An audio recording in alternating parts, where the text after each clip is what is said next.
Hi అండి, నమస్తే. ఈరోజు మన కిచెన్లో సమ్మర్ స్పెషల్ ఒక కూల్ డిజర్ట్ రెసిపీని చాలా సింపుల్గా ఎంత టేస్టీగా ఎలా ప్రిపేర్ చేసుకోవాలో ఈ వీడియోలో మీకు చూపిస్తాను.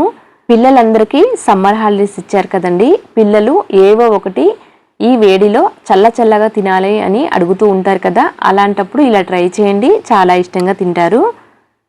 ఈ డిజర్ట్ ప్రిపేర్ చేయడం కోసం ముందుగా ఒక అడుగు మందంగా ఉండే పాత్రలోకి పాలు తీసుకుంటున్నాను.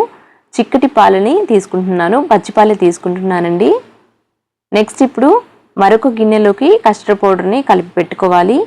ఇక్కడ నేను 1 లీటర్ వరకు పాలని గిన్నెలోకి తీసుకున్నాను కదా, 2 స్పూన్ల వరకు కస్టర్డ్ పౌడర్ని తీసుకుంటున్నాను. ఇలా తీసుకున్న తర్వాత ఇప్పుడు మనం లీటర్ పాలని ఒక గిన్నెలోకి వేసాం కదా, ఆ పాలల్లో నుంచే కొంచెం పాలని ఇలా కస్టర్డ్ పౌడర్ కలపడం కోసం తీసుకున్నాను.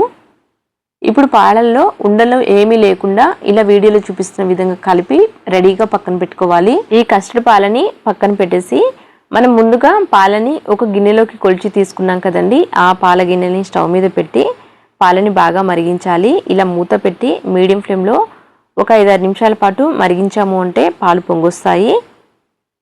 ఇక్కడ చూడండి, ఇలా పాలు పొంగొచ్చిన తర్వాత మూత తీసి మరో 2-3 నిమిషాల పాటు చక్కగా మరిగించాలి. నెక్స్ట్ ఇప్పుడు రుచికి తగినంత చక్కెరని తీసుకోవాలి. ఇక్కడ నేను ఒక 1/2 కప్పు వరకు చక్కెరని తీసుకుంటున్నాను. ఇలా వేసేసి చక్కెర కరిగే వరకు మరికొద్దిసేపు పాలని మరిగించాలి. పాలు చక్కగా మరిగిస్తేనే ఈ డెజర్ట్కి మంచి టేస్ట్ వస్తుందండి. చక్కెర కరిగిన తర్వాత నెక్స్ట్ ఇప్పుడు మనం ముందుగా కలిపి పెట్టుకున్న కస్టర్డ్ పాలని వేస్తున్నాను. ఈ కస్టర్డ్ పాలు వేసేటప్పుడు గ్యాస్ని లో ఫ్లేమ్లో పెట్టేసేయాలి, లేకపోతే అడుగున ఉండలు కట్టేస్తుంది. కాబట్టి లో ఫ్లేమ్లో పెట్టి మాత్రమే కస్టర్డ్ పాలు వేసి వెంటనే వీడియోలో చూపిస్తున్న విధంగా ఇలా కలుపుకోవాలి. అప్పుడే అక్కడక్కడ ఉండలు లేకుండా కస్టర్డ్ పాలంతా కూడా ఈ పాలల్లో కరెక్ట్గా కలిసిపోతాయి. ఇలా కలిపిన తర్వాత మంచి ఫ్లేవర్ కోసం ఇలాచీ పొడి కూడా వేశాను. కస్టర్డ్ పాలు వేసిన తర్వాత ఎక్కువసేపు మరిగించాల్సిన అవసరం లేదు, ఒక 5-6 నిమిషాలకే పాలు ఇలా బాగా చిక్కపడిపోతాయి. నెక్స్ట్ ఇప్పుడు వీడియోలో చూపిస్తున్న విధంగా ఇలాచీ పొడి వేసి మరికొద్దిసేపు మరిగించాలి. ఇక్కడ చూస్తే అర్థమవుతుంది కదా, ఇంత చిక్కగా ఉండాలి. ఇప్పుడు ఇలా మరిగించిన తర్వాత స్టవ్ ఆఫ్ చేస్తున్నాను. స్టవ్ ఆఫ్ చేసేసి పక్కన పెడితే మరికొద్దిసేపటికి కాస్త చిక్కబడతాయి. మరీ క్రీమీగా కావాలి అంటే మరి కొంచెం కస్టర్డ్ పౌడర్ అయినా వేసుకోవచ్చు. ఇక్కడ నేను మీడియంగా ఉండే విధంగా ప్రిపేర్ చేస్తున్నాను కాబట్టి లీటర్ పాలకి 2 స్పూన్ల వరకు మాత్రమే తీసుకున్నాను. ఈ కస్టర్డ్ పాలు చల్లారేలోపు స్టవ్ మీద మరొక పాత్రని పెట్టేసి కొంచెం నెయ్యిని వేశాను. ఆ తర్వాత సన్నటి సేమియాని తీసుకుంటున్నాను, 2 కప్పుల వరకు తీసుకుంటున్నాను. లీటర్ పాలకి 2 కప్పుల సన్నటి సేమియా అయితే కరెక్ట్గా సరిపోతుంది. లో ఫ్లేమ్లో పెట్టి నిదానంగా కాస్త రంగు మారే వరకు వేయించుకోవాలి. ఇక్కడ నేను ఈ సన్నటి సేమియాని మెత్తగా చేసి ఈ డిజర్ట్లోకి తీసుకుంటున్నాను. ఈ సేమియా మెత్తగా కాకుండా క్రిస్పీగా క్రంచీగా కావాలి అనుకుంటే నేతిలో వేయించిన తర్వాత డైరెక్ట్గా సర్వ్ చేసుకోవాలి. ఇక్కడ నేను మాత్రం కాస్త మెత్తగా కావాలి అనుకుంటున్నాను కాబట్టి ఉడికిస్తున్నాను. తగినంత పంచదార వేయాలి. ఇలా సేమియాలో పంచదార వేయటం వల్ల చప్పగా లేకుండా తినేటప్పుడు చాలా రుచిగా ఉంటుంది.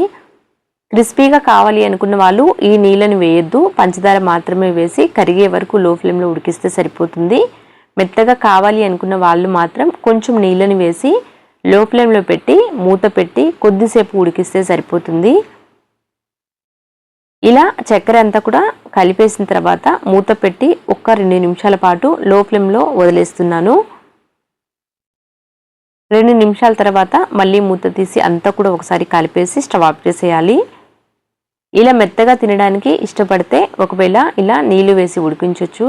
అలా కాదు క్రంచీగా కావాలి అనుకుంటే మనం నీళ్లు వేసాం కదా, ఆ నీళ్లు వేయకుండా పంచదార వేసి కరిగే వరకు చక్కగా వేగనిచ్చి స్టవ్ ఆఫ్ చేసేయాలి. ఇప్పుడు స్టవ్ ఆఫ్ చేసేసి పక్కన పెట్టేశాను. నెక్స్ట్ ఈలోపు ఈ కస్టర్డ్ మిల్క్ కూడా చల్లారిపోయాయి కదా, ఇప్పుడు సర్వింగ్ బౌల్లోకి తీసుకుంటున్నాను. సేమియా కూడా పక్కన పెట్టిన తర్వాత 2-3 నిమిషాలకే ఇలా చక్కగా పొడి పొడిగా తయారవుతుంది. ఇప్పుడు సర్వింగ్ బౌల్లోకి ముందుగా ఒక లేయర్కి ఇలా వేస్తున్నాను, అడుగున కస్టర్డ్ మిల్క్ వేస్తున్నాను. ఇలా వేసేసిన తర్వాత వేయించి పెట్టుకున్న సేమియా కూడా ఇలా వేసేయాలి. నెక్స్ట్ ఇప్పుడు ఈ సేమియా పైన మరొక లేయర్ లాగా కస్టర్డ్ మిల్క్ వేసి ఆ తర్వాత సన్నగా చాప్ చేసి పెట్టుకున్న నట్స్ని కూడా వేసేసి సర్వ్ చేసుకుంటే చాలా టేస్టీగా ఉంటుందండి. ప్రజెంట్ ఇప్పుడు సమ్మర్ హాలిడేస్ ఇచ్చారు కదా, పిల్లలు ఇంట్లో ఉండి ఏవో ఒకటి అడుగుతూ ఉంటారు చల్లగా తినడం కోసం. ఇలా ఇంట్లో ఉన్న వాటితోనే సింపుల్గా ప్రిపేర్ చేసి ఇచ్చాము అంటే చాలా ఇష్టంగా తింటారండి. తయారు చేయడానికి ఎక్కువ టైం కూడా పట్టదు. ఇలా సన్నగా చాప్ చేసి పెట్టుకున్న బాదం పిస్తాని వేశాను ఇక్కడ నేను. మీకు ఇష్టమైన నట్స్ని వేసుకోవచ్చు. వీటితో పాటు ఫ్రూట్స్ని కూడా వేసుకోవచ్చు అండి. ఇక్కడ నేను నట్స్ మాత్రమే తీసుకున్నాను కదా, ఫ్రూట్స్ని కూడా తీసుకోవచ్చు. ఇలా వేసేసిన తర్వాత మళ్ళీ పైనుంచి కొంచెం నట్స్ని వేసేయాలి. ఇలా చక్కగా సర్దేసిన తర్వాత ఈ డిజర్ట్ని చల్లగా తినాలి కాబట్టి ఒక 2 గంటల పాటు ఫ్రిడ్జ్లో పెట్టేస్తున్నాను. ఒకవేళ కాస్త వెంటనే తినాలి అనుకుంటే డీప్ ఫ్రిడ్జ్లో ఒక 1 అవర్ పాటు పెట్టాము అంటే చల్లగా అయిపోతుంది. లేకపోతే టైం ఉంటే నార్మల్ ఫ్రిడ్జ్లో పెట్టైనా తీసుకోవచ్చు. చూసారు కదండి, చాలా సింపుల్గా ఎంతో టేస్టీగా ఉండే కూల్ డిజర్ట్ ప్రిపేర్ అయింది. ఇప్పుడు ఫ్రిడ్జ్లో పెట్టేస్తున్నాను. ఫ్రిడ్జ్లో పెట్టిన తర్వాత మళ్ళీ చూపిస్తాను. ఇక్కడ నేను డీప్ ఫ్రిడ్జ్లో ఒక 1 అవర్ పాటు పెట్టి పక్కకు తీసేసి సర్వ్ చేసుకుంటున్నాను. చూసారు కదండి, చూస్తుంటేనే చాలా కలర్ఫుల్గా ఉంది కదా. ఇలా ప్రిపేర్ చేసేసి ఒక బౌల్లో వేసి పిల్లలకి ఇచ్చాము అంటే చాలా ఇష్టంగా తింటారు. పిల్లలనే కాదండి, ఈ సమ్మర్లో పెద్దవాళ్ళు కూడా ఇలా ప్రిపేర్ చేసి తీసుకుంటే చాలా రుచిగా ఉంటుంది, ఇష్టంగా తింటారు. అంతే అండి. Thank you for watching.